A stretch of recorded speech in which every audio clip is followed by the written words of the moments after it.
नमस्कार दोस्तों, आज हम टाइप ऑफ फाइनेंसिंग फंडिंग के बारे में बात करेंगे। We will learn one more commerce term commerce library की क्लास में। चलिए, आप सबका स्वागत है। आज हम टू टाइप्स ऑफ फंडिंग के बारे में बात करते हैं कि दो तरह की फाइनेंसिंग होती है जो कि फाइनेंशियल इंस्टीट्यूशंस, बैंक्स या कोई भी इंस्टीट्यूशन करती है। दैट इज़ एक तो फंड बेस्ड और एक non fund based. Fund based का क्या मतलब है? जहाँ पे एक्चुअल पैसा बैंक या फाइनेंशियल इंस्टीट्यूशन से आपके पास आता है। मतलब जैसे ही आप पूरी लोन की प्रोसीजर्स कंप्लीट करते हैं तो आपके अकाउंट में वो पैसा ट्रांसफ़र होता है एक्चुअल में। फिर उस पैसे से आप अपनी बिजनेस में हो घर खरीदने के लिए हो, एनी काइंड ऑफ जो भी जिस चीज़ के लिए आपने लोन लिया है वो आपकी फुलफ़िल होती है। दूसरा है नॉन फंड बेस्ड, जहाँ पे एक्चुअल में बैंक का फ़ंड ट्रांसफ़र नहीं होता है। अब आप सोचेंगे कि भाई बैंक का एक्चुअल में फ़ंड ट्रांसफ़र ही नहीं हुआ तो ये किस टाइप की फाइनेंसिंग हुई? फाइनेंसिंग ही कहाँ हुई? ये पैसा तो हमारे पास आया ही नहीं। बट ये भी एक तरह की बहुत इम्पॉर्टेंट फाइनेंसिंग होती है और उसमें बहुत लार्ज अमाउंट का फाइनेंसिंग करी जाती है। हम इसके बारे में डिटेल में बात करेंगे। फ़ंड बेस्ड फाइनेंसिंग के टाइप्स के बारे में देखें तो आपका सीसी होता है, that means cash credit limit. इसको और एक नाम से भी जाना जाता है ओवरड्राफ्ट, जहाँ पे जितना पैसा आपने यूज़ किया उसका ही इंटरेस्ट लगता है। बाकी जो आपने यूज़ नहीं किया है उस पर इंटरेस्ट नहीं लगेगा। ठीक है। दूसरी होती है टर्म लोन।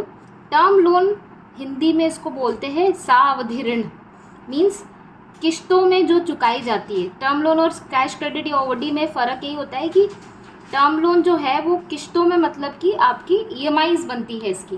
ठीक है। जैसे जैसे आप ईएमआईज़ पे करेंगे वैसे वैसे ये फाइनेंस घटता जाएगा। जैसे आपने होम लोन लिया हो कभी, तो आप पर मंथ एक फ़िक्स इंस्टॉलमेंट्स पे करते हैं। At the end of 20 years और 25 ईयर्स आपका वो लोन ख़त्म हो जाता है। सीसी में ऐसा नहीं होता। सीसी में मैंने क्या कहा कि जितना आप फंड यूटिलाइज़ करेंगे उतना ही, मतलब कि आपका इंटरेस्ट पे करना। अब आप सोचें कि इसमें किश्त तो पे हो ही नहीं रही है तो ये ख़त्म कैसे होगा? ये ख़त्म ऐसे होता है क्योंकि आपने बिज़नेस के लिए यूज़ किया है। अब आप इस सीसी का यूज़, जैसे आपने स्टॉक परचेज़ वगैरह के लिए यूज़ किया, आपने पूरा यूज़ कर लिया। लिमिट 10 लाख का लिमिट था, आपने पूरा यूज़ किया, उस पर इंटरेस्ट भी पे करें। जैसे ही आप 10 लाख का जो आपने स्टॉक खरीदा वो आपका बिकेगा, उसका पूरा पैसा आएगा तो आप सीसी लिमिट क्रेडिट में कर दीजिए, आपका इंटरेस्ट नहीं लगेगा। तो ये जैसे आपका ओडी सेविंग करंट का जैसे चलता है वैसे ही है। आपको थोड़ा सा अरेंजमेंट करके चलना पड़ता है।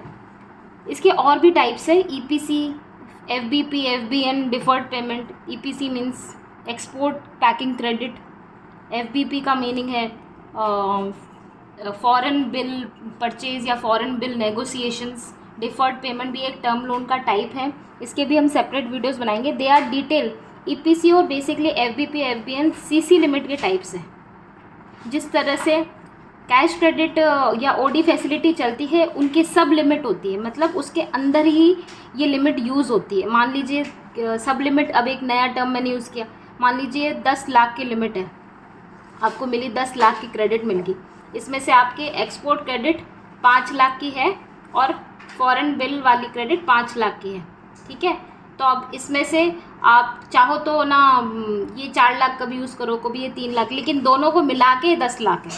मतलब आपकी फंडिंग 10 लाख से ज़्यादा नहीं होनी चाहिए। ठीक है। इसके बारे में अपन बाद में डिटेल वीडियो करेंगे। बट ये बहुत इंटरेस्टिंग लिमिट्स है। जिनका एक्सपोर्ट का बिजनेस होता है बेसिकली उनके लिए ये मतलब वरदान है। ये वाली लिमिट्स एक वरदान की तरह साबित होती है, क्योंकि बिल्स टू बिल्स आप ना फाइनेंसिंग देख सकते हैं इसमें। ठीक है। We will go into detail in other videos. दूसरी हम टाइप की बात करें, नॉन फंड बेस्ड बिजनेस। जैसे मैंने बोला पहले कि non fund based business financing में एक्चुअल फाइनेंसिंग नहीं हो रही, मतलब एक्चुअल पैसा बैंक या फाइनेंशियल इंस्टीट्यूशंस के जेब में से नहीं जा रहा, लेकिन ये एक तरह से फाइनेंसिंग प्रोवाइड कर रही है। इसके मेजर 2 टाइप्स होते हैं, एलसी और बीजी। एलसी का मतलब लेटर ऑफ क्रेडिट और बीजी का मतलब बैंक गारंटी।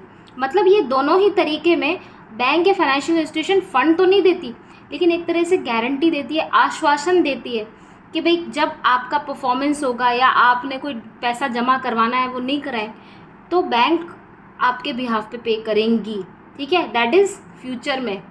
दैट इसीलिए एक्चुअल में उस समय पैसा नहीं जाता, इसलिए बैंक की बुक्स में भी उस समय रिकॉग्नाइज भी नहीं होता है। लेकिन जब ये एक्चुअल में कोई ऐसा परफॉर्मेंस हो गया जिसकी कंडीशन पे वो आपको फाइनेंसिंग दी गई, वो अगर फुलफ़िल हुई या नहीं फुलफ़िल हुई, तो उस केस में वो मटीरियलाइज हो जाती है, मतलब बैंक उस समय वो चीज़ करेगा। इसके बारे में हम डिटेल में पढ़ते हैं। Thank you.